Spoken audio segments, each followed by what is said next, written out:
So here we go with part two of our fluency check.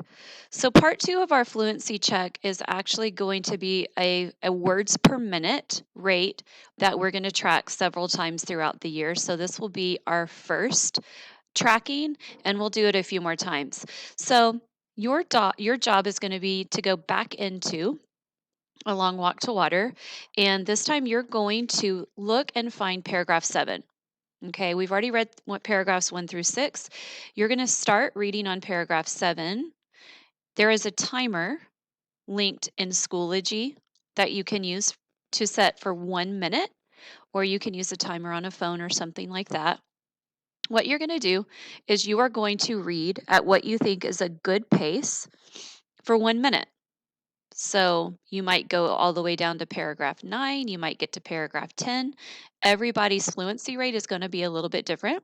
So you're going to read for 1 minute. Now, when that 1 minute ends, you need to either use your mouse to sort of highlight where you stopped, or put your finger where you stopped, look at the paragraph and the sentence where you stopped, because what you're going to have to do is go back and count the number of words you read in that minute. WPM stands for words per minute. Okay, so you're going to go back and you're actually going to count the words 1, 2, 3, 4, 5, all the way down to wherever you ended at that minute. Then on your fluency tracker, you are only going to fill in the top line. You're going to put today's date.